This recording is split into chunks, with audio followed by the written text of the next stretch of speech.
사실상 그 수업 중에 질문들은 간단한 거는 해드릴 수가 있는데 나머지는 쉬는 시간에 저희가 답변을 드리고 있습니다. 예.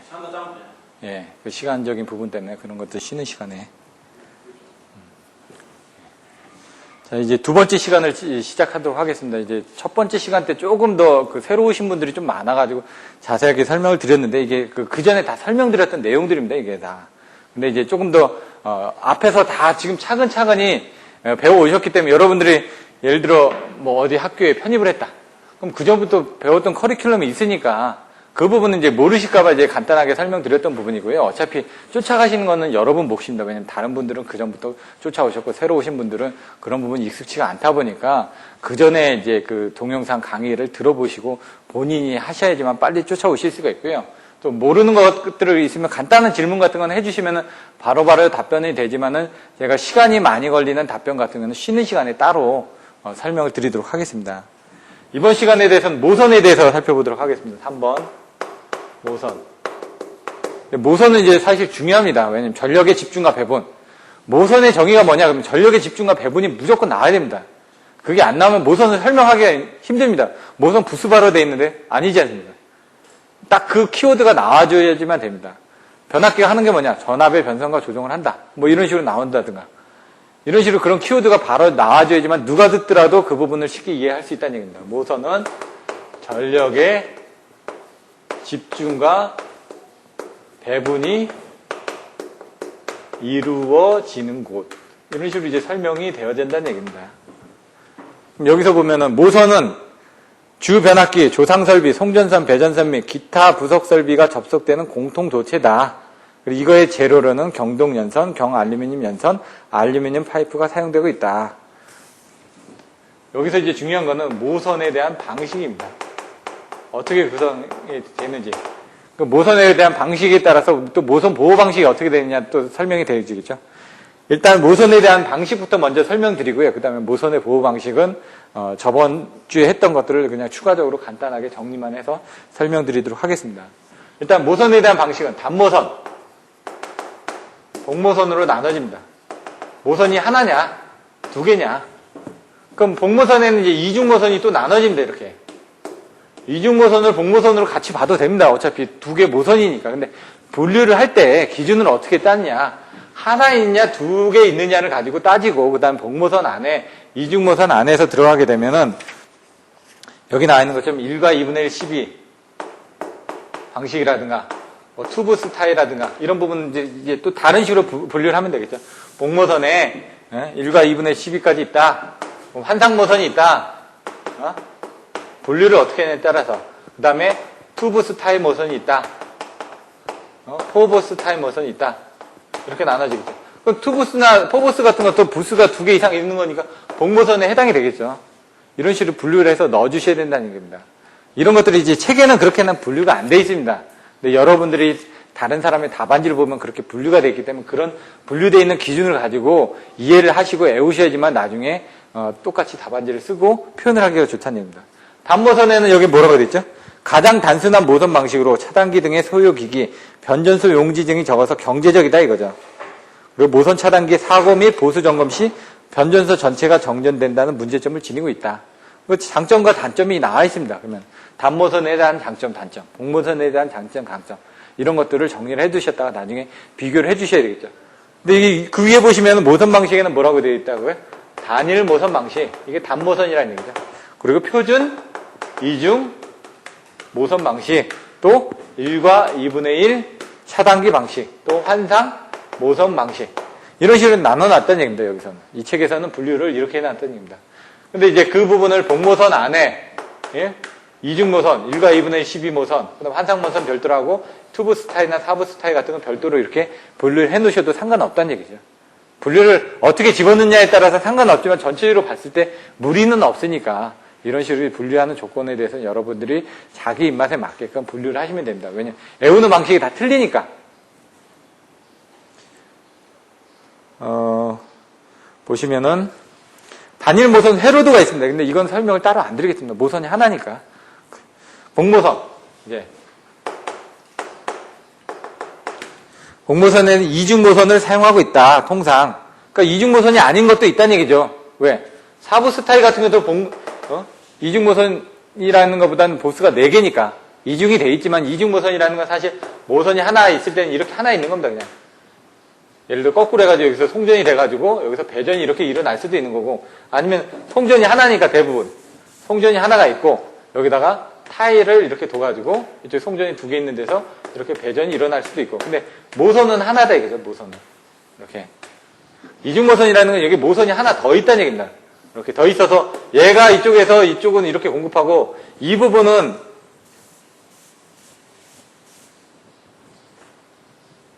이쪽에서도 공급하고, 예? 이렇게 해서 그럼 여기하고 여기 사이는 이렇게 가서 타일로 이렇게 구성이 되어 있으면 이렇게 됐을 땐 또 이중 모선이 되겠죠. 모선이 2개가 있으니까 이쪽에 1개 모선이 있고 이쪽에 1개 모선이 있고, 근데 여기서 필요하면 이쪽에서도 하나 따가지고 가는 거죠. 부하가 이렇게. 그러면 이쪽 모선이 사고가 났을 때는 얘는 이쪽 모선으로 이렇게 공급이 가능하지 않습니까? 모선이 2개가 있다. 이런 부분이 되겠죠. 이중 모선은. 그러니까 그런 식으로 이제 뒤에 그림이 나와 있을 겁니다. 여기서 보시면 모선이 2개가 있다 그러면 양쪽에서 받을 수 있게끔 되어 있다라는. 그래서 단모선에 비해 모선 간 차단기, 단로기, 모선 및 소요 면적이 증가하지만 기기의 점검 및 보수라든가 개통 운영이 쉬워진다는 장점이 있다. 왜냐면 이런 식으로 이제 그 2개로 나눠져 있기 때문에 면적이 더 커질 수밖에 없죠. 차단기도 더 늘어나고.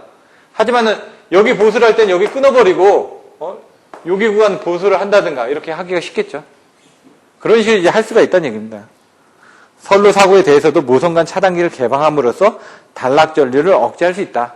사고 나면은 사고 부분을 차단을 해가지고 빨리 그 다른 쪽으로 전파가 되지 않게끔 한다는 얘기죠.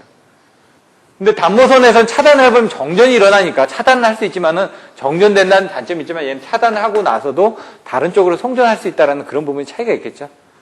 그런 내용들을 보시면 됩니다. 그래서 이 밑에 보시면은 맨 밑에서 2번째 425페이지 맨 밑에서 2번째 보시면 이중 모선 방식에서 모선 사고라든지 점검 보수 시의 정전 범위를 축소하기 위해서 1과 2분의 1 차단기 방식을 쓰는 경우도 많다. 근데 이 방식은 사고 시의 개통 신뢰도를 높이는 데 유리한 점이 있는 반면 소요 용지라든가 경제성이라는 면에서 불리한 점도 없지 않다. 이건 뭐냐면 이중 모선인데 차단기가 1과 2분의 1 11 방식이 뭐냐? 차단기가 1과 2분의 1C를 하면은 1과 2분의 1 C는 2분의 3이거든요. 모선은 2개인데 차단기는 3개다 이거예요. 모선은 2개인데 예? 차단기가 3개다. 그럼 어떻게 될까요? 여기서 하나 들어오고 하나 들어오고. 모선이 2개니까 2군데에서 공급을 받아야겠죠. 이쪽 받듯이. 근데 거기에 대해서 차단기가 3개라는 건 여기도 차단기가 있고 여기도 차단기가 있고 여기도 차단기가 있습니다. 여기 끊어져 있으면 얘는 이쪽으로 공급하고 얘는 이쪽으로 공급한다는 얘기입니다. 여기가 붙어버리면 얘는 여기 끊어버리면 얘는 이쪽으로도 공급한다는 얘기입니다. 이런 식으로 차단기 하나 더 들어가기 때문에 1과 2분의 12의 방식은 2분의 3이기 때문에 2개의 모선에 차단기가 3개다. 그럼 여기는 2개의 모선에 차단기 2개만 있으면 되는데 이렇게 모선이 이렇게 됐으면 여기서 하나 공급하고 여기만 떨어지냐 많냐에 따라서 공급하는 건 똑같을 거 아닙니까? 근데 얘는 하나가 더 들어감으로 인해 가지고 더 신뢰성을 더 높일 수가 있다는 얘기입니다. 그렇게 보시면 됩니다. 그래서 426페이지에 표준 이중하고 표준 1과 2분의 1 12 차단기 방식에서 보시면 그 차이입니다. 거기서 나와 있는 네모칸이 차단기입니다. 네모칸 차단기인데 보시면 위에는 2개가 있죠. 단록이 2개하고 차단기 2개가 있습니다. 양쪽에. 근데 여기는 단록이는 양쪽에 2개 다 있고요. 차단기가 3개씩 있죠. 그러니까 단록의 역할, 차단기 역할에 대해서는 뒤에 또 설명이 나옵니다. 환상 모성은 어떻게 됐냐? 이제 환상이 뭐냐? 루프라는 얘기입니다. 환상은. 루프라는 거는 이렇게 루프가 됐다는 얘기죠. 다 따가지고 간다는 얘기죠. 여기서도 따가지고 가고 여기서도 따가지고 가고 여기서 따가지고 가고 여기서도 따가지고 가고 여기서도 따가지고 갈 수가 있다. 그럼 그림도 427페이지에 보시면 그림이 다 이쪽 저쪽 다 따가지고 갈 수 있다는 얘기입니다. 루프식의 장점은 이쪽이 되면 이쪽에서 받을 수도 있죠. 근데 이제 이런 것들이 이제 사고가 났을 때 복잡해지는 보호 방식에서는 복잡해집니다. 왜냐면 사고가 났을 때 이쪽으로도 흐르고 이쪽으로도 흐르고 하기 때문에 그 부분에 대한 것들을 차단을 할 때는 이제 그냥 일반 방향성 가지고만 차단할 수가 있는 게 아니라 선택적으로 선택 단락 부분이 아니라 방향성으로 해가지고 또 판단을 해줘야 됩니다. 그런 내용들을 10장 보호 방식에서 설명을 드렸고요. 환상 모선 방식은 모선이 환상 루프로 되어 있어서 모선의 부분 정전, 차단기의 점검, 보수 등에서 편리한 장점이 있는 반면 모선 내 직렬 기기의 전류가 커지거나 보호 방식이 복잡해지는 결점이 있다. 그래서 이제 그림을 이해하시고 여기에 있는 장점과 단점을 간단하게 정리를 해주셔야 된다는 얘기입니다. 모선에 대해서는 이렇게 있고요. 그럼 모선에 대한 보호 방식은 어떻게 되느냐? 이제 외울 때 어떻게 해야 되냐면 그러면 저는 압류, 방위, 환차 이렇게 설명을 드렸습니다. 저번 시간에. 압은 뭐냐? 전압 차동 방식, 전류 차동 방식, 방향 비교 방식, 위상 비교 방식, 환상 모선 방식, 차폐 모선 방식, 뭐 이런 식이 있다. 네. 요 4개만 설명드리겠습니다. 왜냐면 교과서에서도 압류 방위 정도만 나와 있으니까. 그게 어디냐? 저번 시간에 설명드렸는데 페이지 415페이지에 보시면 예제 10-5에 나와 있습니다. 전류 차동 계정 방식, 전압 차동 계정 방식, 위상 비교 계정 방식, 방향 비교 계정 방식. 그 부분을 한번 살펴보시면 되는데 외우는 방법은 이런 식으로 압류, 방위, 환차 이런 식으로 몇 가지를 더 써서 이제 외우시라는 얘기입니다. 답안지에 나와 있으니까. 근데 처음에 전류 차동 방식에 대해서 나왔습니다. 전류 차동은 저번 주에 설명드렸는데 이렇게 모선이 있으면 A, B, C 모선이 있다. 그럼 여기 CT가 있고 여기 CT가 있고 이 CT가 있다. 그러면 거기 과전류 계정기가 이렇게 달려있을 수도 있는데 이렇게 돼가지고 여기서 합전류를 이제 보겠다 이거죠. 내부 사고가 났다. 얘 부분은 이렇게 흐르겠죠. 얘는 반대로 이렇게 흐르겠죠. 얘도 반대로 흐르고 얘도 반대로 흐르니까 여기는 하나, 둘, 3개 전류가 흐르니까 여기에 있는 계정기에서는 이런 차가 흐르니까 내부 사고는 안다는 얘기입니다. 근데 외부 사고가 나면 바깥에서 여기가 사고 났다. 저번에 설명드렸던 거죠. 바깥에서 사고 나면 여기서는 이쪽으로 흐르겠죠. 파란색은 이렇게. 근데 여기서는 어떻게 될까요? 2개가 나가겠죠. 하나 흐르고 하나 흐르면 2개가 이쪽을 통해서 이쪽으로 나갈 거 아닙니까? 그럼 여기서 봤을 때는 이 2개하고 이 2개가 여기서는 어떻게 될까요? 합이 0으로 되겠죠. 그러니까 이 내부 사고가 아니라 외부 사고라는 걸 판단하기 때문에 여기 있는 부분은 동작을 안 한다는 겁니다. 외부 사고는 저쪽에서 떨어져라 이거죠. 내부 사고에만 떨어져야 되니까. 얘가 이렇게 흘러가고요. 얘가 이렇게 흘러갑니다. 그럼 여기 흐르는 전류 하나, 여기 흐르는 전류 하나. 그러니까 여기서는 하나가 되니까 이 전류하고 이 전류는 방향이 틀리지 않습니까? 그러니까 여기선 0이 된다는 얘기입니다. 그렇기 때문에 여기서 이 모선 부분을 담당하는 보호계정기가 동작을 안 하기 때문에 송전을 계속해도 어차피 여기서 사고 나면 이쪽에서 떨어지는 어디에 또 차단기가 있으니까 그게 떨어질 테니까 이 부분에 대해서는 이 구간을 분리를 안 하겠다는 얘기입니다. 우리는 이쪽으로 지금 공급을 하고 있으니까 이쪽으로 공급하고 있는데 여기가 사고 났더라도 여기만 떨어지면 되지. 그러면 여기가 안 떨어지면은 얘는 이쪽을 통해서 이쪽으로 여기는 떨어지겠죠. 이 전단은 떨어지겠지만 요 후단이 안 떨어진다는 개념입니다. 그런 부분이 나와 있고 전압 차동 방식은 여기서 이제 전류에 대한 부분적인 문제가 있기 때문에 그거를 이제 전압을 이용해서 고임피던스를 해가지고 전압을 한다는 얘기고 왜 이렇게 했냐면 실제로는 전압 차동 방식을 주로 많이 사용을 합니다. 방향 비교 방식은 방향을 보겠다는 얘기죠. 요것처럼. 위상은 여기서 또 있을 때 위상이 여기 보시면 한 상, 두 상, 세 상 위상이 이제 같아질 거라는 얘기입니다. 왜? 밑으로 가고 있으니까. 근데 얘는 어떻게 됩니까? 거꾸로 올라가고 있잖아요. 한 상이 틀려지는 건 두 상이 이렇게 갔는데 한 상이 이렇게 거꾸로 갈 거 아닙니까? 이런 식으로 이제 위상을 보겠다는 얘기입니다. 그 위상 비교 방식은. 이제 그런 내용들을 설명을 드렸으니까 참조를 하시면 될 것 같고요. 이제 차단기로 넘어가겠습니다. 그래서 여러분들 보실 때도 여기 있는 부분을 각각의 설비를 하나를 보시지만 거기에 연결된 다른 부분에 대한 보호 방식 쪽도 보시고 다른 내용도 이해를 하셔야 됩니다. 차단기 4번 차단기. 차단기는 부하 전류는 물론 고장 시에 발생하는 대전류를 차단시켜 설비를 보호하며 작업 장소를 정전시키기 위해서 필요한 설비다. 차단을 해준다는 얘기입니다, 말 그대로. 그럼 부하 전류도 차단하고 사고 전류도 차단한다. 그래서 차단기다. 근데 차단기에 대해서 소호 원리에 따라서 이제 차단기 종류가 그 밑에 나와 있다는 얘기입니다. 그래서 이 차단기 용량이 자꾸 커집니다. 왜냐면은 한전이 이렇게 우리나라에 이렇게 있다. 지금 발전소 월성 같은 경우도 지금 원전을 지금 10년을 더 쓰니 마느니 해가지고 IAEA에서 나와가지고 지금 점검을 하고 있다고 합니다. 그러면 요즘 추세를 보고 그러면 이제 원자력에 대한 부분이 다음에 또 나올 수도 있죠. 그럼 전력 수급 불안정되면 요즘 계속 TV에서 떠들고 있지 않습니까? 그런 시사성이 있는 그런 문제들도 나올 수 있다는 얘기입니다. 그러면 그런 부분을 보고 이제 잡지책 같은 걸 보면 민감하게 나오는 문제들이 있습니다. 잡지에 보시면 뒤에 뭐 요즘 추세에 대해서 뭐 초전대체다.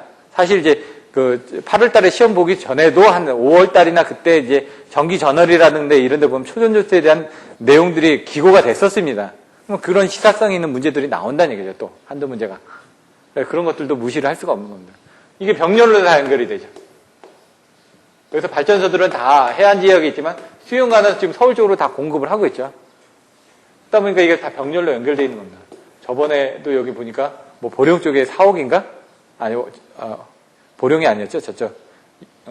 영흥 하력에 4호기가 정전이 뭐 밤 1시부터 뭐 8시까지인가? 한 6시간 정도 정전이 돼가지고 문제가 될 뻔도 했다고 합니다. 그러면 발전소에 관련된 보호 방식이라든가 그런 게 또 나올 수도 있겠죠. 그러니까 그런 추세에 따라서 여러분들 공부를 하시는 거는 어떤 게 꼭 나온다라고 얘기를 못 합니다. 누가 들어가느냐에 따라서 자기가 알고 있는 부분을 문제를 내니까. 그러니까 한전에 배전 쪽에 근무하시던 분이 들어가면 배전 쪽에 대한 문제가 좀 많이 나옵니다. 자기가 많이 아는 쪽을 문제를 내니까. 이런 식으로 해가지고 이런 사고전류를 차단하기 위해서 하는데 이 사고전류가 자꾸 커지다 보니까 단락 용량이 증대가 되겠죠. 그래서 단락 용량 증대에 대한 문제점 그리고 거기에 대한 경감 대책이 뭔지 그런 것에 대한 문제가 뒤에 또 나오죠. 여러분들 같이 생각을 하셔야 됩니다. 차단기는 차단을 해주는데 어떻게 차단을 해주냐. 실질적으로 차단해 줄 때 보시면은 전류가 이렇게 흐릅니다. 이런 부하 전류는 차단하기가 쉽겠죠.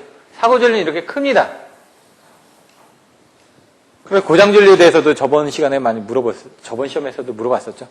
고장 전류, IC 기준에서 고장 전류를 분류를 하고 설명을 하는 부분이 문제가 나왔었습니다. 그런 부분에 대한 것들도 알고 계셔야 되고요. 차단기에는 전격 전류가 있고요. 이제 나중에 이제 뒤에 또 나옵니다.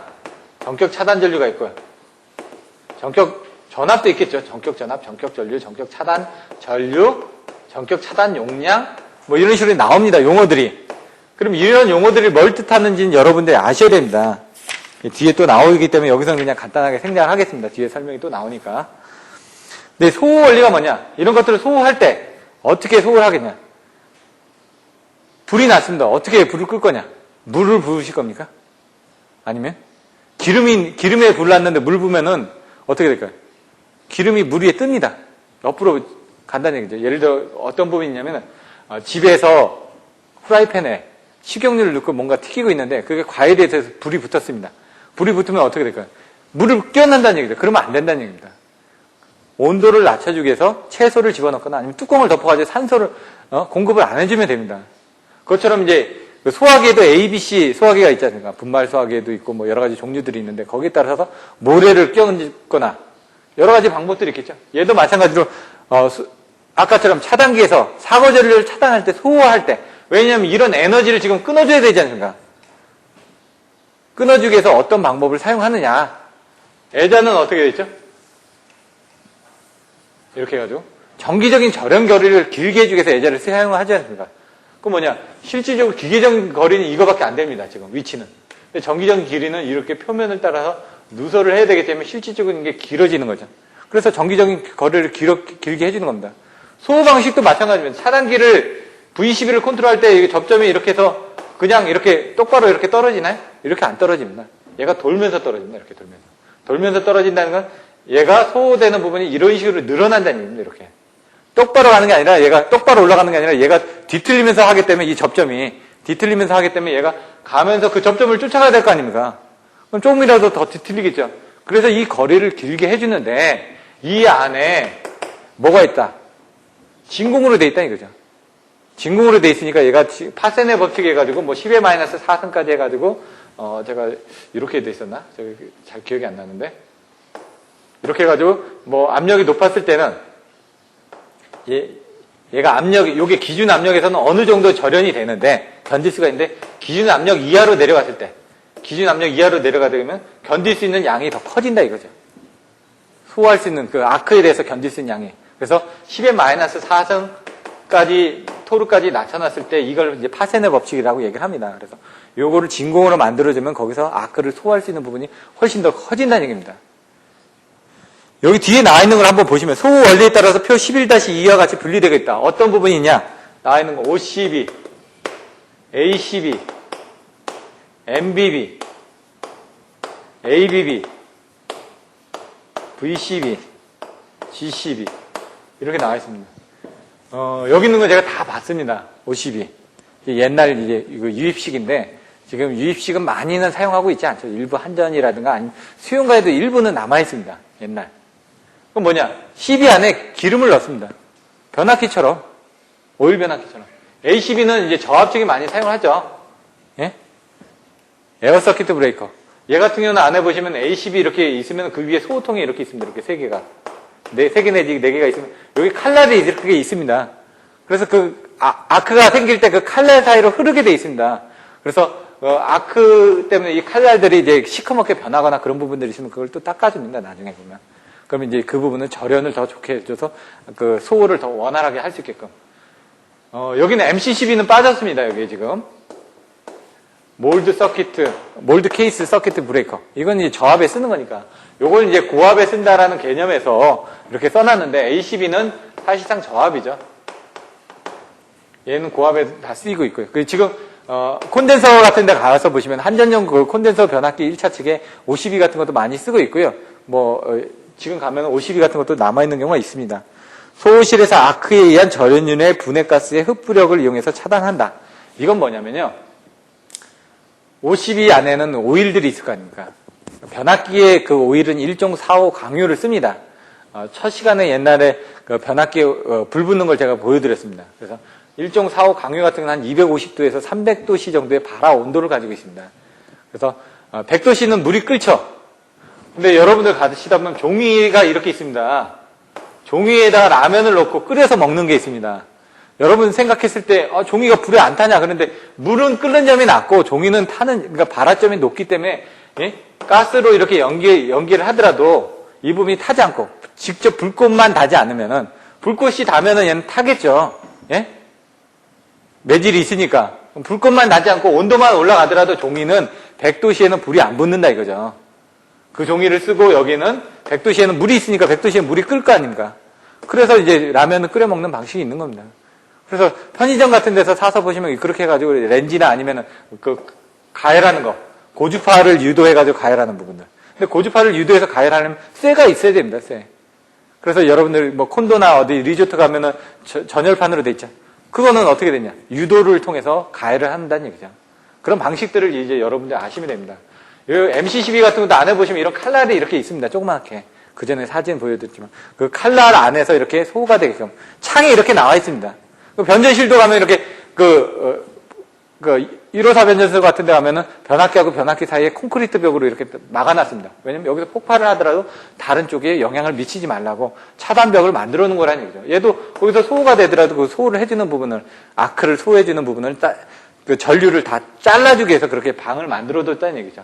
MBB는 이 자기를 이용해서 차단하는 겁니다. 자기 차단기는. 대기 중에서 전자력을 이용해서 아크를 소실 내로 유도해서 냉각 차단한다 그러는데 MBB는 제가 한번 본 적은 있는데 이거는 그냥 밖에서만 봤습니다. 그냥 MBB라는 게. 근데 거기는 그렇게 크지는 않더라고요. 그래서 그런 부분이 있었고 유입 차단기 제가 설명하다가 좀 넘어갔습니다. 유입 차단기 뭐냐?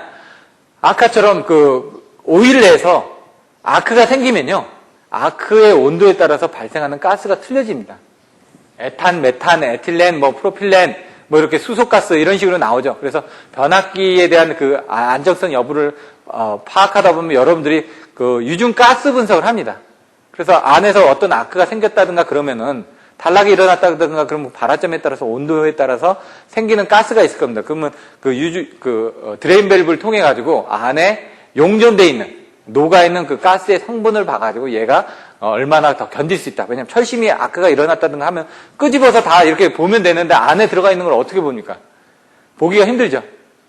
그러니까 거기 녹아있는 가스들을 통해서 얘가 한 번이라도 단락사고가 일어났다든가 무슨 아크가 일어났다든가 층간단락이 일어나면 그 발화점에 따라서 생기는 그 가스의 양을 보고 어느 정도 높다 싶으면 얘는 수명이 별로 안 남아있다는 얘기입니다. 그때는 오일을 바꿔주거나 그런 식으로 해가지고 절연을 좀 더 좋게 해주면 더 오래 쓰실 수가 있다는 얘기입니다. 그래서 얘가 발생하는 게 C2H4, CH4, C2H6 이런 식으로 아세틸, 메틸렌, 프로필렌 같은 부분이 있는데 수소가스가 발생하면 얘는 온도가 1800도나 2000도 정도 나왔을 때 발생합니다. 그러니까 수소가스가 발생했다는 건 거기서 뭔가 단락사고가 일어났다는 얘기입니다. 왜? 전류 I자승 R에 비례해서 온도가 올라가니까. 주울열 해가지고 0.24 I자승 RT 아닙니까? T라는 시간인데 전류의 자승에 비례하기 때문에 전류가 크면 클수록 그 온도는 더 올라갔을 거란 얘기입니다. 그래서 그런 것들을 가지고 보호를 한다는 얘기입니다. ABB, 에어를 블라스트, 밀어가지고. ACB 얘는 미는 건 없습니다, 그냥. 공기 중에서 소홀을 시키는 겁니다. MC12도 공기 중에 소홀을 시킵니다, 그냥. 근데 얘는 몰드 서키트 안에 들어야 하는 거고, ACB는 에어로 그냥 서키트 브레이크 하는 건데, 얘는 크기만 크다 뿐이지, 얘하고 원리는 동일합니다. 얘는 MBB니까 자기, 마그네틱 부분이니까 자기. 얘는 ABB인데, 에어를 블라스트 하는 부분. 아까처럼 그냥 있는 게 아니라 공기를 불어가지고 좀 더 소홀을 시킨다는 얘기입니다. 잔행식이 있고 공냉식이 있고 순행식이 있죠. 얘는 잔행식이라는 얘기입니다. 자기 스스로 냉각하는 부분. 얘는 공냉식이라는 얘기죠. 공기를 좀 더 불어서 소홀을 시켜준다는 얘기입니다. 그래서 압축된 공기를 아크에 불어넣어서 차단한다. 예? 진공차단기. 고진공 중에서 전자의 고속도 확산에 의해 차단한다. 여기서 이렇게 진공에서 빨리 넘어가는데 그 길이를 길게 해준다는 얘기죠. 정기적인 아크의 길이를 길게 해줌으로 인해 가지고 접점이 다시 붙지 않게끔. 왜냐면 차단기가 이렇게 있었을 때 전 시간에 설명됐죠. 차단기가 이렇게 접점이 올라가면서 어떻게 제동현상, 무제동현상에 따라서 어떻게 차단기가 다시 재투입되는 그런 부분이 현상이 있었다고 그랬죠. 그리고 그런 부분에 대한 것들이 없어지게끔 극간의 거리를 최대한 늘려주기 위한 방법으로 아크가 이렇게 돌아가면서 한다. 그런 내용들이고요. 가스 차단기는 그 안에 이제 고성능 절연 특성을 갖춘 SF6 같은 가스를 사용한다 이거예요. SF6의 가스에 화학적으로 씹으면 SF6 아닙니까? S가 하나고 해요. F가 6개입니다. 이렇게 F 학점이 6개라는 얘기죠. 예? 이렇게 달려있는 게 진짜 SF6 가스의 원소 주기율표 보면 이렇게 돼 있습니다. 얘가 공기보다는 절연이 10배 이상 좋고 뭐 무색무취하고 뭐 절연성이 좋고 하지만 요즘엔 이런 부분이 문제가 되는 게 얘가 지금 가스가 자연적으로 생성됐다 분해되는데 걸리는 시간이 1000년이라고 합니다. 우리가 쓰레기 버리면은 어떻게 되죠? 한 150년 정도 되면 비닐 같은 건 분해가 됩니다. 자연 분해가. 얘는 1000년이나 걸려야지 분해가 되고 인위적으로 만들 수가 없습니다. 만들어져 있는 부분 가지고 다시 재활용해도 쓸 수가 있지만 저희들이 얘기하는 6개의 가스가 있죠. 지구 온난화 과정에 대해서 지금 온난화 현상에 대해서도 나중에 문제가 나올 수가 있습니다. 그러면 그때 나오는 부분이 CO2, 이산화탄소. 요즘 보면 녹색 성장해가지고 막 많이 얘기하지 않습니까? 예? KTX를 타고 가면은 여러분 에코해가지고 한 개의 소나무를 새로 심으셨습니다. 해가지고 옛날에는 그랬죠. 차표 끊으면 그렇게도 나왔었습니다. 그리고 하이브리드 자동차 사면은 제세 혜택 주고 이런 부분들. CO2 가스를 저감하기 위해서 지금 온실가스를 저감하기 위해서 2015년 기준을 해가지고 저희들이 지금 추진을 하고 있습니다. 작년에 코펜하겐에서 했었고 그 전에 브라질에서 했었나 하고 지금 2013년은 서울에서 하려고 지금 이명박 정부가 막 열심히 지금 뛰어다니고 있습니다. 그래서 2015년에는 어떤 부분이 한다. 옛날 1992년에 이제 도쿄 협약 해가지고 도쿄 협약했었고, 코펜하겐 협약했었고, 브라질의 상파울루 협약했었고, 이렇게 돼 있었는데, 지금 이거를 서울 협약을 만들기 위해서 국가에서 막 밀고 있습니다. 그렇기 때문에 이런 부분에 대한 문제들도 나올 수가 있습니다, 나중에. 온난화 과정에 대해서. 그런 것들이 여러분들이 참조를 하시면 될 것 같고요. 이렇게 돼 있고요. SF6 가스에 대한, 우수한 소호 능력, 절연 강도를 위한 차단기로서 차단부의 구조라든지 원리는 공기 차단기와 거의 같다. 근데 SF6 가스만 있는 겁니다. 근데 여기 보시면은 428페이지 두 번째 줄을 보시면 같은 압력에서는 공기에 2.5배에서 3.5배의 절연 내력이 있다는 얘기입니다. 그리고 가스 압력 3에서 4kV에서는 절연유 이상으로 되고 있다. 아까 52가 더 좋겠죠. 절연이 되니까. 하지만 여러 가지 문제점, 환경적인 문제들도 많이 있다는 얘기입니다. 그 절연유를 쓰면서 해가지고 PCB라든가 이런 것들도 또 체크를 합니다. 나중에. 그런 내용들은 이제 실무적인 부분이고요. 그래서 소호 능력은 얼마나 된다? 공기의 100배 이상. 그러니까 훨씬 소호 능력이 좋기 때문에 이런 G12를 쓰겠죠. 하지만 이 G12들이 자꾸 줄여드는 부분들이 어쩔 수가 없습니다. 154, 그러니까 V12 같은 경우는 차단 능력에 한계가 있습니다. 그렇기 때문에 154 같은 특고압에서는 어쩔 수 없이 G12가 가는데 이런 환경적인 부분들, SF6 가스 등의 문제 때문에 지금은 질소, N2를 이용해서 대체하는 차단기들을 지금 개발하고 있고 시운전 중에 있습니다. 조만간 이런 부분이 대체가 될 겁니다.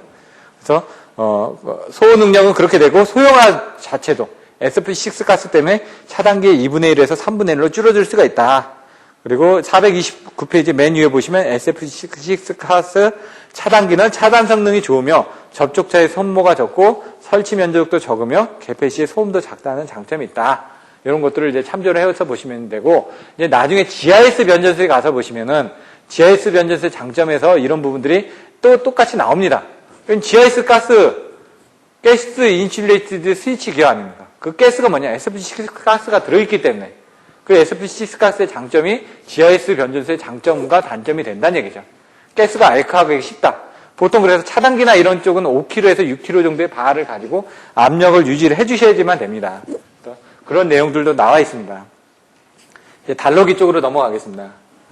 달러기 쪽에서는 사실상 달러기, 부하 개폐기 이런 내용들이 나와 있습니다. 달러기 뭐냐? 디스커넥팅 스위치. 그럼 DS라고 그러죠. 이제 뒤에 가서 보시면 접지 장치가 나옵니다. 이건 ES, 어싱 스위치. 그리고 LBS. B자가 들어가면 무조건 차단기입니다. 브레이킹을 할 수가 있다. 브레이킹. S가 들어가면 스위치입니다. 브레이킹을 할 수가 없고 개폐만 할 수가 있다는 얘기죠. 그러니까 부하 전류를 개폐를 할 수 있느냐 없느냐, 사고 전류를 개폐를 할 수 있느냐 없느냐에 따라서 틀려진데 B자가 들어가면 사고 전류도 개폐를 할 수가 있다는 얘기고요. S자가 들어가면 사고 전류는 개폐를 못 한다는 얘기입니다. 여기서 나와 있는 5번 달러기는 사고 전류는 개폐를 못 한다는 얘기예요. 달러기의 원어가 뭐죠? 디스커넥팅 스위치. 말 그대로 스위치라는 얘기입니다. 여러분 전등 스위치 이렇게 올리면 이걸 지금 개폐는 하죠. 사고가 났을 때 개폐 못 하죠. 그러면 차단기로 가서 ELB라든가 MCCB라든가 그런 쪽에서 차단을 하겠죠. ELB, MCCB 다 B자가 들어가죠. B자가 들어가면 브레이커라는 얘기입니다. 그래서 달러기는 선로로부터 기기를 분리, 구분 및 변경할 때 사용하는 개폐 장치다. 이건 부가적인 장치라는 얘기죠. 단순히 충전된 선로를 개폐하기 위해 사용한다. 뭐라고요? 충전된 선로. 부하는 죽었습니다. 부하는 죽었지만 충전이 돼 있죠. 그러면 어떻게 될까요? 시간이 지나야지 그게 되니까 그 부분을 단락능 접지 공구를 이용해서 접지시켜서 대지로 방전시킨 다음에 달러기를 온을 해버립니다. 달러기를 가동을 시키게 되면 확실하게 기기적으로 선로가 떨어지는 겁니다. 차단기 같은 건 안에 공기, 아까처럼 ABB, ACB 같은 건 안에서 접점이 분리가 된다든가 이렇게 돼 있지만 눈에 안 보이지 않습니까? 접점이 분리가 된 게. 달러기는 눈에 보입니다.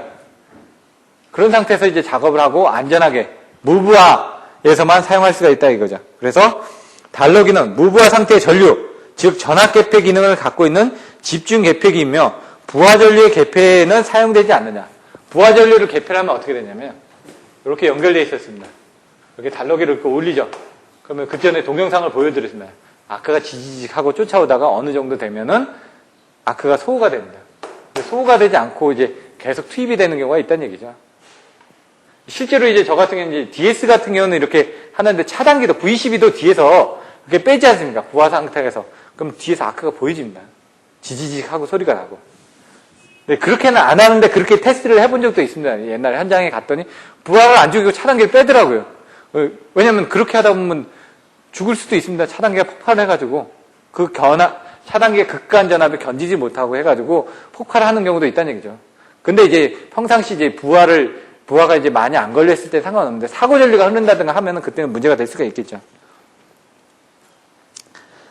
차단기와 직렬로 달러기를 연결해서 사용하면 전원과의 분리를 확실하게 할 수 있다라고 중간에 나와 있습니다. 왜? 차단기로 떨어뜨렸지만 부하를 확실하게 개폐를 하기 위해서 이건 무부하 상태라는 걸 확인하기 위해서 넣는다는 얘기죠. 나중에 보시면 차단기가 이렇게 있다. 그럼 양쪽에 지금 DS가 이렇게 두 개가 있습니다. 이렇게 어떻게 될까요? 그러니까 평상시 때에 붙어 있습니다. 얘를 열 수 있나요? 못 엽니다. 왜냐면 부하가 있으니까. 그래서 첫 번째 차단기를 동작시키고 차단기가 동작시켰다. 그러면 이 부하를 끄고 그 다음에 여기 이렇게 투입할 때는 또 반대가 돼야 되겠죠.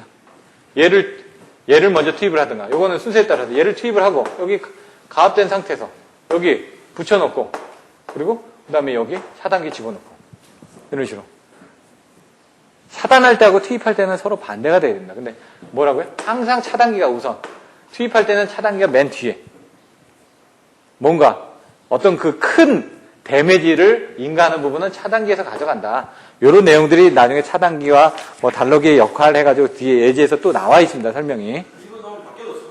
예? 여기 부분은요? 그거는 이제 상황에 따라서 틀려지겠죠.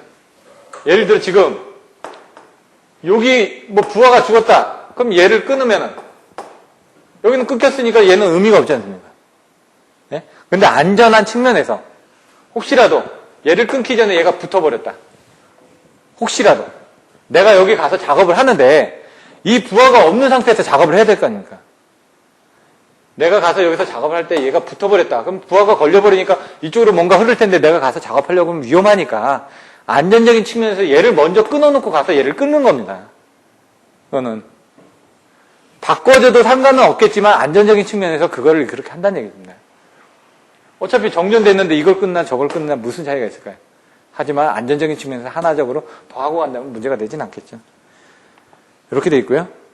달러기는 선로를 개방하고 시스템을 전환하기 위해서 사용된다. 근데 이거는 일반적인 수용가에서는 이렇게 돼 있지만 예를 들어 아까 뭐 이중모선이라든가 1과시 2분의 12 차단 방식이라든가 이런 쪽에서는 달러기를 투입하는 그 위치는 정확하게 해줘야 되겠죠. 순서가.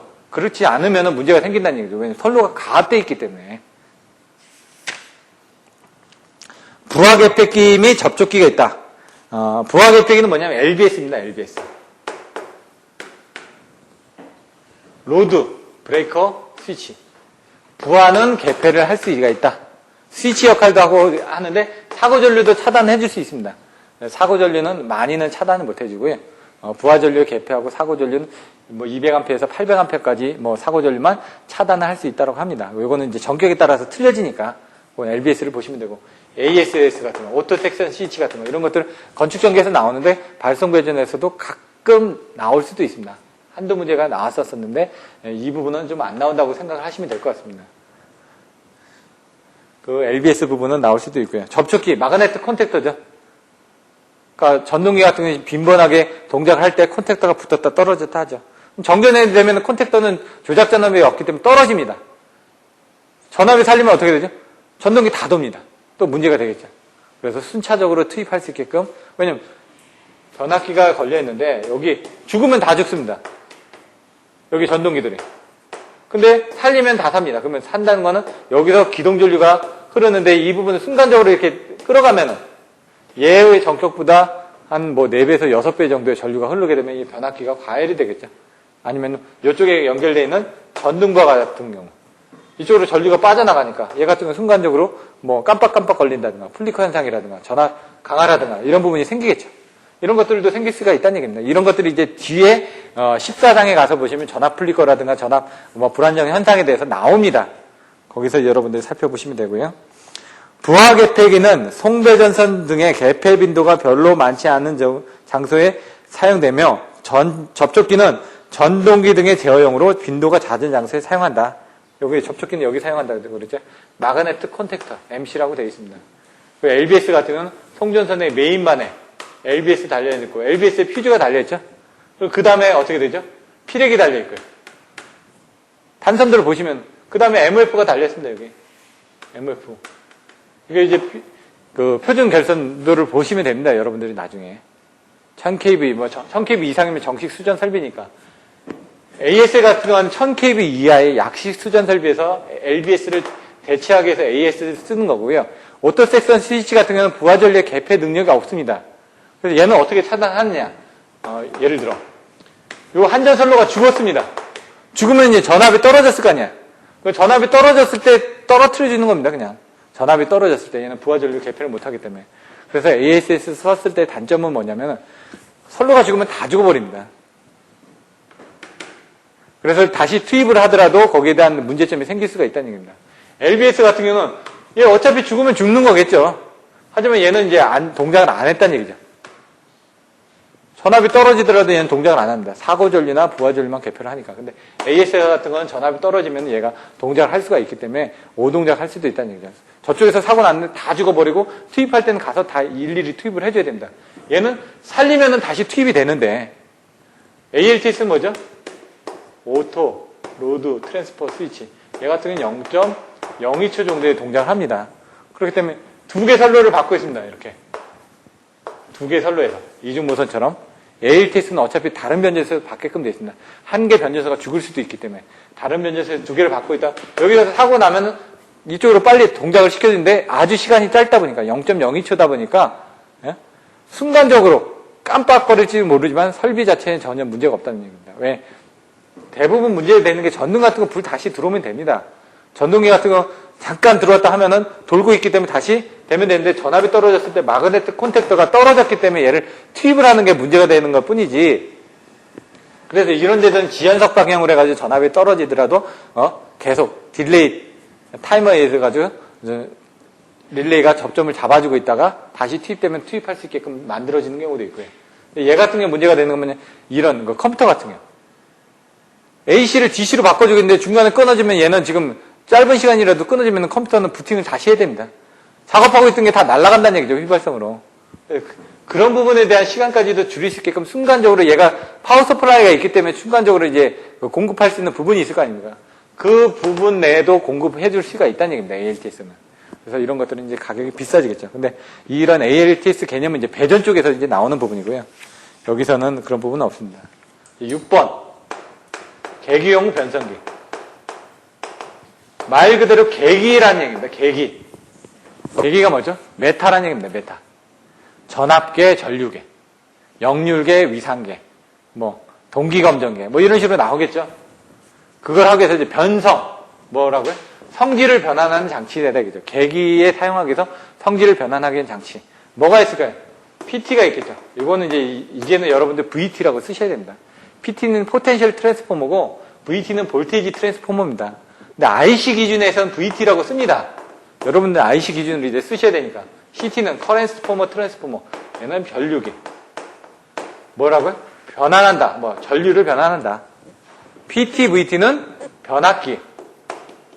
TR로 보시면 안 되고요. 이건 전압을 변환해준다. 그래서 그냥 보통 변성기라고 얘기를 하죠. 계전기용 CT가 있고 계기용 CT가 있습니다. 이건 특징이 틀려집니다. 과전류 정수, 부담, 이런 내용들이 또 나오는데 여기서는 그런 부분은 없습니다. 근데 이제 나중에 이제 그런 부분을 좀 더 아셔야 된다는 얘기입니다. 그 뒤에 변전소를 운전하기 위해서 전압 전류 등을 계측할 필요가 있으며 개통 및 설비를 보호하기 위해서도 이들 요소를 이용할 필요가 있다. 옛날에 우리나라의 문제는 뭐냐? 이 CT 하나에서 계전기로 갑니다. 릴레이 2차 측에 메타를 갑니다. 암페어 메타. 그리고 여기 PT는 병렬로 해가지고 릴레이로 갑니다. 여기다 볼테이지 메타. 이렇게 다 알아가지고 쓰죠. 여기 부담도 또 문제가 되죠. 옛날 아날로그 원판형 같은 경우 얘가 10에서 17VA 정도 됐습니다. 40VA. 부담 같은 경우. 부담은 소비 전력입니다. 볼테이지하고 암페어.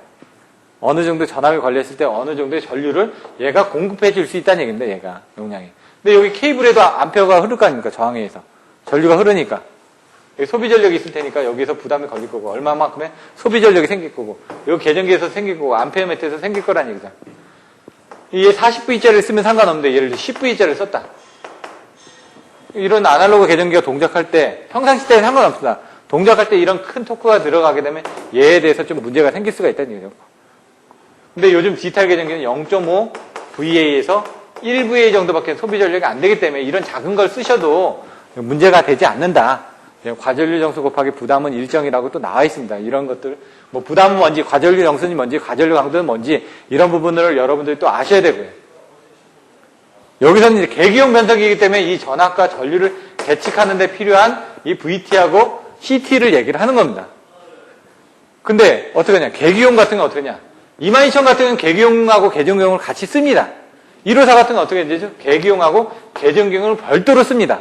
왜냐면 정확하게 변성을 해야 되니까. 전기요금이 오차에 따라서 틀려지니까 1년 365일 따지면 1억이 될 수도 있고 2억이 될 수도 있다는 얘기예요. 계기용은 그래서 0.2급, 0.5급, 0.9급 이런 식으로 이제 오차 계급이 있습니다. 또 얘 같은 경우는 어떻게 하냐? 1.0급 이런 식으로 이제 오차 계급이 좀 올라갑니다.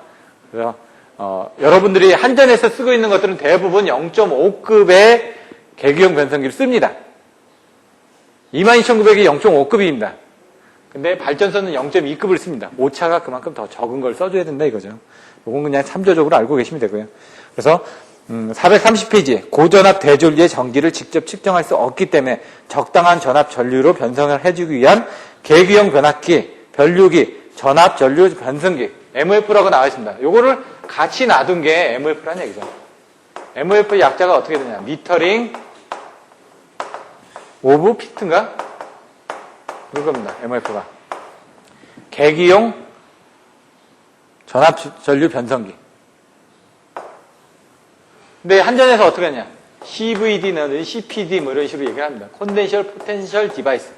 왜? 여기 이 부분을 여기는 이제 절연이 돼 있는데 한전은 이걸 애자로 절연을 해가지고 가서 보시면 요 밑에다가 이렇게 박스를 해가지고 여기다 CT하고 VT를 넣어놨습니다. 애자를 절연해가지고 여기 저항을 날아가지고 여기 Z1하고 Z2가 돼 있는데 이 Z1하고 Z2가 일정함을 뭐 보이시오 해가지고 증명하는 문제가 25점짜리가 또 나옵니다. 예? 그럼 왜냐면 한전에서는 이렇게 보호를 하고 있기 때문에 이걸 수식으로 그냥 해놓은 겁니다. 여기 지금 저항이 있고 여기 병렬 해가지고 저항이 있는데 여기 콘덴서 덩이가 있으면 요거하고 요걸로 이제 콘덴서로 분합하면 얘하고 얘 때문에 되는 부분을 증명하시오라는 부분이 나와 있습니다. 이걸 밀만의 정리로 계산하시면 쉽게 계산하실 수가 있는데 그렇지 않으면 좀 계산식이 조금 복잡해집니다. 네, 이런 부분들도 25점짜리고 시험 문제로 나올 수가 있기 때문에 여러분들이 이런 것들은 봐주셔야 됩니다. 근데 기본서에는 없거든요. 나중에 여러분들 그거는 기본서 과정에서 다음에 문제풀이 반쪽으로 가면 관연도 문제를 분석해가지고 보실 때 그런 부분은 보시라는 얘기죠. 근데 처음부터 이런 부분을 봐봐야 이런 것들도 모르는데 MOF가 뭔지도 모르는데 CPD가 뭔지도 모르는데 이걸 가지고 공부해봐야 뭐가 의미가 있겠습니까? 차근차근히 가시자는 얘기죠. 일단은 이런 기본서에 있는 내용은 다 이해를 하시고 전체적인 내용이 이해가 됐으면 여기 부족한 게 있지 않습니까? 그럼 그걸 찾아가가지고 공부를 하는 겁니다. 아, 문제도 보고 이런 문제도 나왔었구나. 이렇게 해가지고 가시라는 얘기입니다. 그런 부분은 이제 제가 시간 관계상 또 교재에 없다 보니까 설명을 안 드립니다. 하지만 이제 다음 과정들을 들으시면은 그런 부분을 설명을 드릴 거고 또 다른 학원에 가셔도 그런 내용들을 설명을 드리실 겁니다. 커리큘럼에 따라서 틀려지기 때문에 그거는 뭐 지금 설명을 안 드린다고 해서 크게 문제되지는 않을 것 같습니다. 7번 피레기.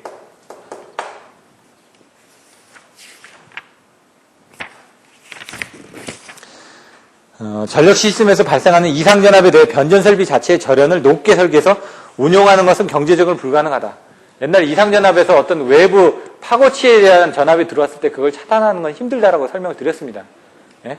그래서 그 개폐 서지라든가 이런 부분을 차단하기 위해서 어떤 부분을 필요장치를 쓰느냐, 서지 옵서버를 쓰느냐, LL을 쓰느냐, 아니면 SPD를 쓰느냐 이런 부분이 틀려진다는 얘기죠. 전력계통을 이 피레기라는 거는 이상전압을 대지로 방전시키기 위해서 사용하는 겁니다. 근데 이 이상전압이 어떤 게 있느냐? 외부 이상전압이 있고 내부 이상전압이 있다는 얘기죠. 10장에서 9장에서 설명을 드렸죠? 외부 이상전압은 뭐가 있다고요? 직경내하고 유도례가 있다. 다 설명드렸던 겁니다. 내부 이상전압은 상용지파 방전 개시전압하고 뭐 여러 가지 부분이 있었죠? 네? 개폐서지라든가 이런 부분들이 있었죠? 그럼 이걸 그림을 그려보면은 송전철탑이 있고요. 여기 송전철탑을 통해서 이제 가정이 있습니다. 이렇게 집이 철탑이 이렇게 있으면 내가 딱 치면은 한 100하 정도가 흐릅니다. 여기 변전소가 있다고 치면은 예? 예를 들어 이거 빌딩이라고 생각하시면 빌딩 내에 이렇게 있겠죠. 설비들이 이렇게 있겠죠. 그러면 100하가 치면은 여기를 분류를 하고 여기서 이제 접지가 또 돼 있으니까 이쪽으로 또 분류를 하겠죠. 이쪽으로만 가는 게 아니라 분류되면 여기 접지가 돼 있으니까 한 50% 정도는 이쪽으로 빠져나갑니다. 50가 정도는. 50가 정도는 또 이쪽으로 빠져나갈 거고. 반반 분류가 되겠죠, 양쪽으로. 그러면 이 부분에 대해서 치고 들어오는 이 외부 직경내에 대해서 대지로 방전시키는 게 이게 피레기입니다, 이게. 라이팅 어레스트라고 얘기하는 거고. 여기서 이제 차단기를 개폐를 하다 보면 개폐 시 발생하는 개폐 서지가 있을 거 아닙니까? 그 개폐 서지를 대지로 방전시키는 이 부분이 서지 옵서버입니다. 그러니까 LA라고 SA 부분은 육안상으로 봤을 때 똑같습니다. 근데 얘는 파고치가 틀리다는 얘기죠. 이런 큰 전압에 대해서 1.2 곱하기 50 마이크로세크의 파두장과 파미장을 가지고 있는 이상전압이 치고 들어왔을 때 빨리 방전시키는 거고 얘는 뭐라고요? 250에서 500 마이크로세컨드 정도의 좀 파두장과 파미장이 긴 개폐를 하니까 개폐가 좀 천천히 일어날 거 아닙니까? 이렇게 차단기가 열어져야 되니까. 그때 개폐서지를 파는 거고. 그럼 여기서 이렇게 나오는 50카에서 40카 정도가 변압기 2차 측이 접지가 돼 있습니다. 이렇게. 접지가 돼 있죠. 이 건물 안에는 뭐가 있죠? 전기, 수도, 가스, 다 쇳덩어리입니다. 가스관도, 수도관도 다 쇳덩어리입니다. 쇠로 들어오죠. 전기도 쇠로 들어오지 않습니까? 접지했으니까. 그럼 이 50카가 이렇게 3개가 분리가 됩니다. 이렇게. 그럼 3개가 분리되면 16 곱하기 한 16카 정도 나오거든요. 16 곱하기 3하면 48이니까. 근데 우리는 어떻게 되죠? 3상 4선식을 쓰지 않습니까? 한상, 두상, 세상, 네상. 그럼 여기에는 4카 정도의 외부에서 접지를 통해 가지고 들어오는 변압기 개폐를 할 때는 이 1차 측이고, 예? 이건 변압기 2차 측의 외부에서 이런 이상전압이 치고 들어올 수 있다는 얘기죠. 그거를 보호하기 위한 부분이 뭐냐? LV 쪽 하면 서지 프로텍트 디바이스라는 걸 쓰죠. 그게 뭐냐? 외부에서 서지가 타고 들어오는 거 아니면 여기서 어떤 그 다른 데서 서지가 접지에 타고 들어오는 선로나 이런 쪽을 타고 들어오는 부분을 분전반 내에 들어오는 서지를 없애주기 위해서 하는 게 서지 프로텍트 디바이스라는 얘기입니다. 얘는 TVSS라고 얘기도 합니다. 트랜지언트 볼테지 서지 서프레서. 용어는 같은 겁니다. 근데 이렇게 쓰기도 하고 저렇게 쓰기도 합니다.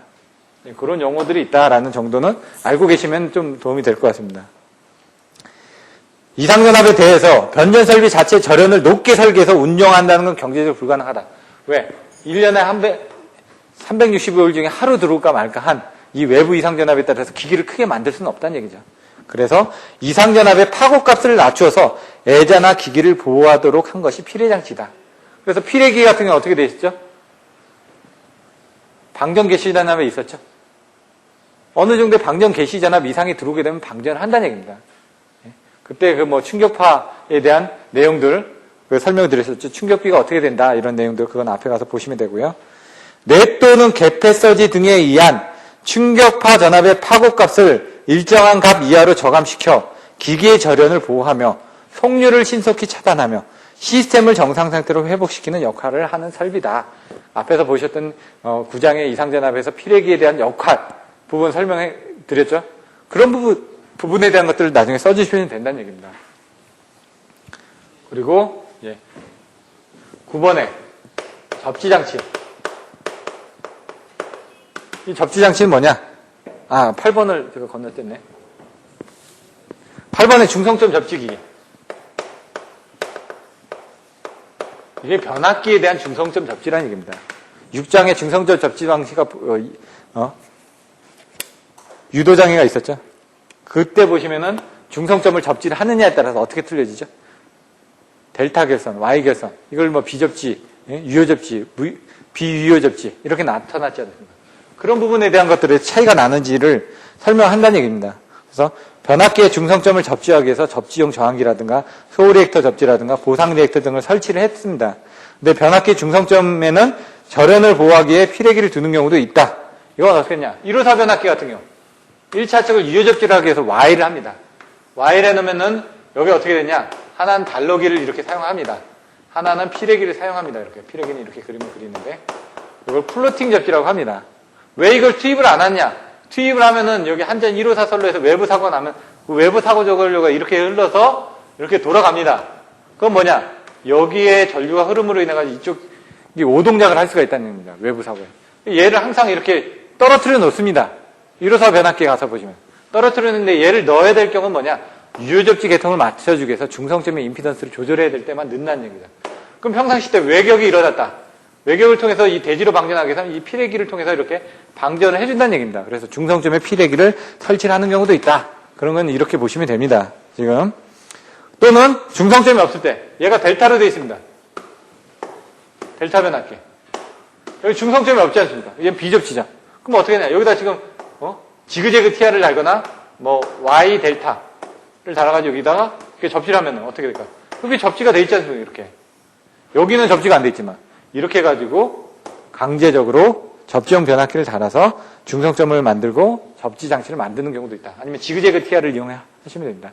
지그재그 TR은 뭐냐면 얘 돼 있고 얘 돼 있는데 결선을 반대로 했습니다. 그래 하나가 이렇게 가면 얘는 반대로 이렇게 가게끔 돼 있습니다. 나중에 보시면 지그재그 TR은 이렇게 돼 있는데 지그재그라는 부분이 그림이 제가 하나 이렇게 돼 있고 이렇게 돼 있고 뭐 요게 한 상입니다. 한 상인데 얘가 지그재그처럼 돼 있다는 얘기입니다. 여기 보면은 그다음에 어떻게 되나요? 이렇게 되나요? 이렇게 되나요? 이렇게 그림이 이런 식으로. 그러면 한 상에 갔을 때 얘는 반대로 간다는 얘기죠. 왜? 전류가 흐를 때 물으면 저희는 어떻게 되죠? 이렇게 돼 있으면 전류가 이렇게 흐르지 않습니다. 얘는 어떻게 되나요? 전류가 이렇게 흘렀다가 다시 이쪽으로 흐르지 않습니다. 제가 얘기한 것처럼 얘가 이렇게 실질적으로는 그림은 이렇게 해도 그리는데 지그재그 변압기는 결선은 이렇게 해가지고 6개가 되어 있는데 얘 부분을 반대로 연결을 해놓은 겁니다. 그래서 한 상에 흐르더라도 한 상에 이렇게 흐르면 얘 부분이 이렇게 가야 될 거 아닙니까? 연결이. 근데 얘는 역변환이 되어 있습니다. 이런 식으로. 역변환이 되어 있기 때문에 이렇게 가서 이렇게 흐르면 한 상에 이렇게 흐르고 얘는 이쪽으로 반대로 흐르는 거죠. 그렇게 해가지고 이제 결선을 이런 식으로 해가지고 지그재그로 만들어 놓은 겁니다. 나중에 이런 것들은 인터넷을 통해서 지그재그 변압기를 찾아보면 자세한 내용들이 나와 있습니다. 근데 시험에는 나오진 않습니다. 깊숙하게는. 근데 이런 정도의 그림만 그려주시면 되겠죠. 중성점 접지를 한다. 9번의 접지장치. 이건 어싱 스위치입니다. 어싱 스위치. 아까처럼 DS는 뭐냐? 시스템을 끊어주기 위한 겁니다. 어싱 스위치는 접지를 하기 위한 겁니다. 그래서 확실하게 접지를 하기 위해서 양단에 하기 위해서 DS로 제껴놓고 나서 접지를 할 때 GIS 같은 건 내부에 보여져 있기 때문에 접지를 할 수가 없지 않습니까? 접지 공구를 못 끄니까 외함에 모선이 절연이 되어 있기 때문에. 그래서 안에 ES를 설치해가지고 ES 스위치를 넣어가지고 접지를 시켜놓고 안전하게 구간 작업을 하고자 할 때, 가공 같은 경우 이런 5개 철구형 같은 경우는 여러분들이 접지 공구를 달 수가 있지만 GIS는 그게 안 되기 때문에 그럴 때 사용을 한다. 배전반은 그냥 한번 내용을 읽어보시면 될 것 같습니다. 기타 설비도 한번 이 내용을 읽어보시면 될 것 같고요.